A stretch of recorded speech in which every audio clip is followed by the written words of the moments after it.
Hello, bit of a Saturday update. I seem to have lapsed on my homebrew Wednesdays. I stopped numbering them because I didn't really feel as if I should be numbering them anyway. But now I seem to have stopped. I think it's just January. I'm so busy. Got lots of extra parties and activities to catch up from after Christmas. But let's tell you what's been going on. I have bottled up my Christmas Ale Part 2. This Christmas Ale is basically a strong breast bitter. It's made with my own hops, my own Challenger hops. It's made with Munich Marisotta and some crystal malt and about 150 grams of my own Challenger hops. Second one has come out and it's really tasty. I took it to the Bristol Brewing Circle this week and they all seem to like it, and it's fermented really well. I used Safel 04 in that, and what else did I do with it? And it attenuated well. I'll show you some of it in a second anyway. What else is in the pipeline? I am going to make a barley wine soon. I had a chat to a friend of mine and he's got some WPL 0099, which is a White Labs English yeast, which is a very high attenuating one. He said it will eat all the sugar in it, so I think that's the type of yeast I'm going to have with my barley wine. It's going to be a very simple one. I've got some Pilgrim bittering hops, which I'm going to use there. Well, it's actually not just a bittering hop, but it's more of an all-round hop. But I'm going to use that in my barley wine, and it's going to be Munich. It's going to be maybe a few extra special grains, Marisotta, and then I'm going to pop a bit of this in there, some little light 1.5 kilos of light malt extract in there. So I think I'm going to do 10 litres, maybe 12 litres. Go through all the process there and just toss that in the end there. Hopefully bump it up to around 10, 13, 14%.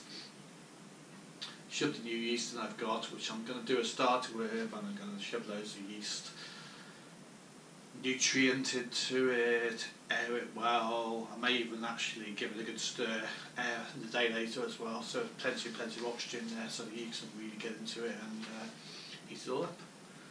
Then it'll be a case of tossing it into the corner and leaving it there for 6 months. I think most people I talk to, they say 6 to 12 months for a barley wine, so there we are.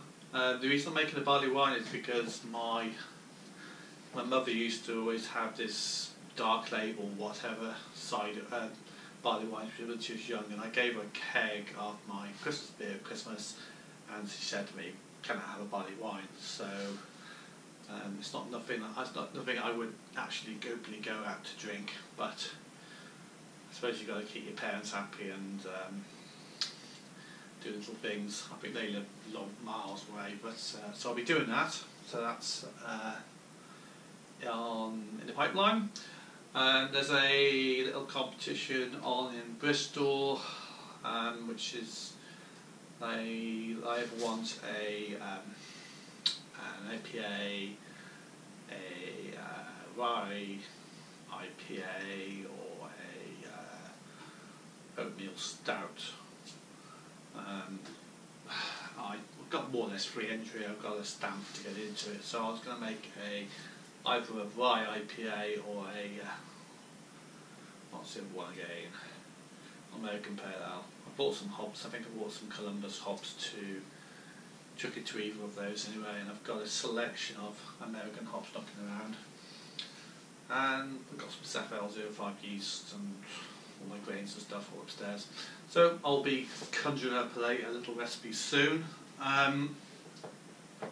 I'm also going to be knocking together a little cider I won't be showing you that, but I bought a load of cider from Lidl's, and it's all stuff in the fridge, so it's not been, it's not got too much preservatives in it. And I think a few months ago I had a homebrew meetup and they talked about cider, and I got some instructions how to do it here, and basically they say to make sure the sugar levels are above gravity of 1045, which hopefully they will be, and the pH is ideally in the range of 3.2 to 3.8. So I will do some acid adjustments on the actual juice. What if it's out of range? I most likely will just put a bit of, maybe a little bit of phosphoric acid in to just adjust it. They say you can use citrus as well. I've got some. I've got some cider yeast here as well. And that's about it. I've got some shout out to Rusty Homebrew. I've got your beer today, mate, and I will be tasting it over the next few weeks. A shout out to Big Banana. I've still got your beer in the fridge, and I will pluck it out and talk about it at some stage. I've got lots and lots of beers and stuff been given to me recently. It's like I let my grandfather out to a friend, and they gave me some beer as a kind of something to keep me happy while it was away.